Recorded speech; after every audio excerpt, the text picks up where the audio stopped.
Laurent Alexandre a une phrase en tant que médecin qui peut déranger, c'est effectivement les médecins seront les infirmiers de 2030. Alors c'est vrai que ça peut forcément choquer cette corporation, et surtout quand il précise le pouvoir sera aux propriétaires des algorithmes. Ça, c'est un langage qui parle effectivement aux professionnels de la sécurité des systèmes d'information.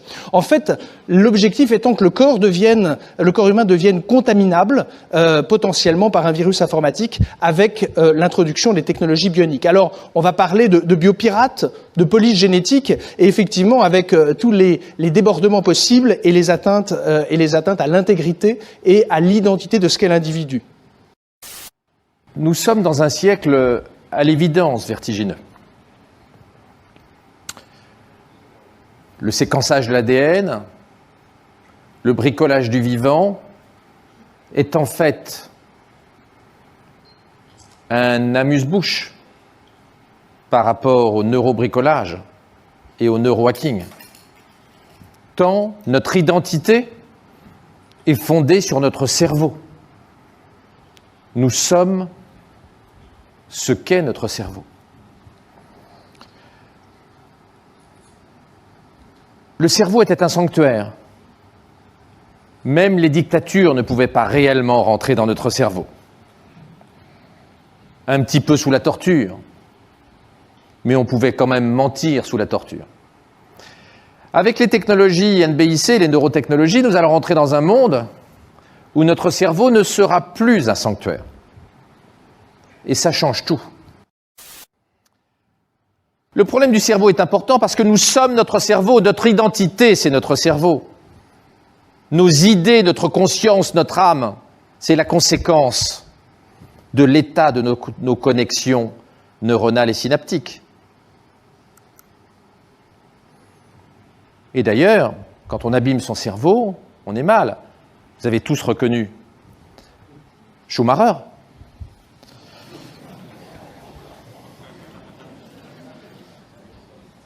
Nous sommes bien notre cerveau.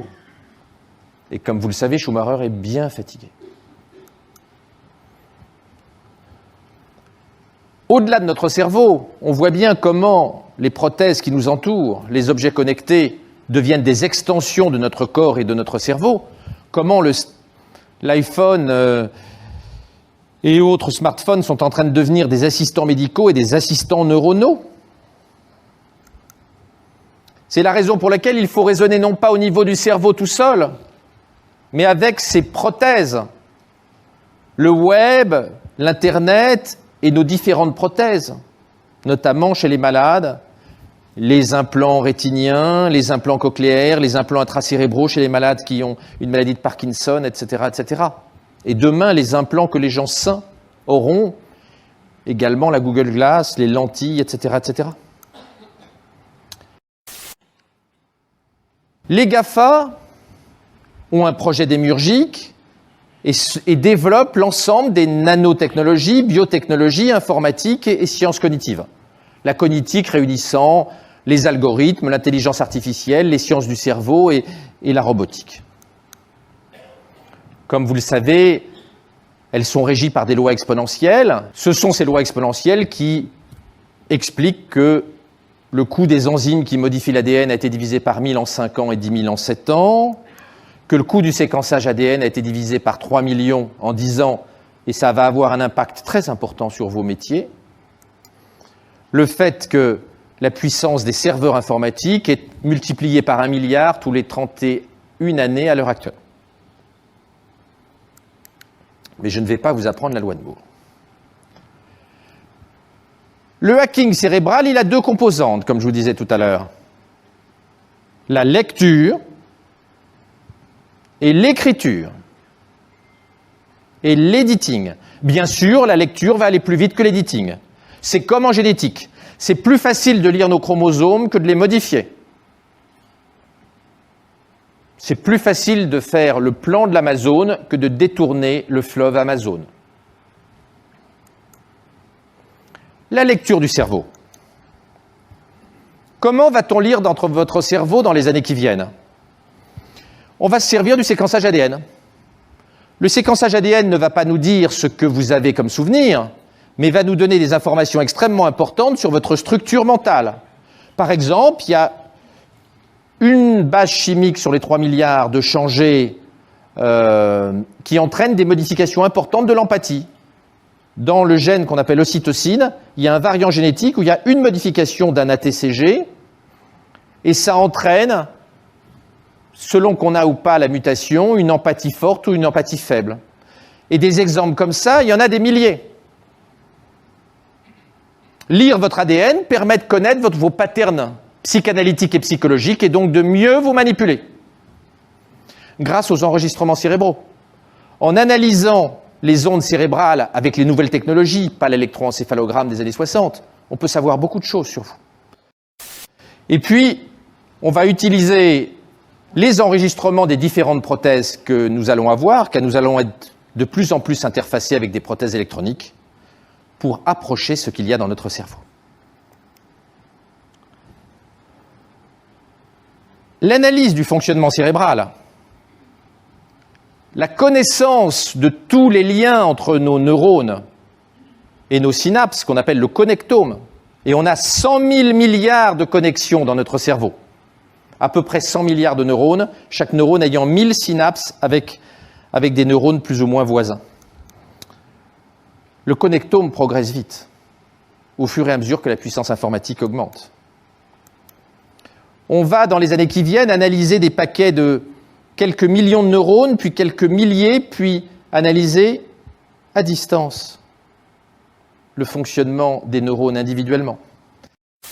Paul Allen, dans son institut, analyse la génétique du cerveau avec des moyens considérables. Paul Allen est l'une des plus grandes fortunes du monde, c'est le cofondateur de Microsoft, comme vous savez. Vous avez le Human Brain Project en Europe, vous avez le projet Brain aux États-Unis. La connaissance du cerveau et donc notre capacité à distance et avec différents moyens de comprendre comment fonctionne le cerveau va progresser très vite dans les années qui viennent. Notre capacité à lire le cerveau et à comprendre le cerveau suit bien évidemment la croissance de la puissance informatique. Pour la faire courte, il faut, pour représenter les 100 milliards de neurones, à peu près un hexaflop. Et vous savez bien que la puissance informatique maximale dans le monde aujourd'hui, c'est le TN2, c'est 33 pétaflops, 33 millions de milliards d'opérations par seconde.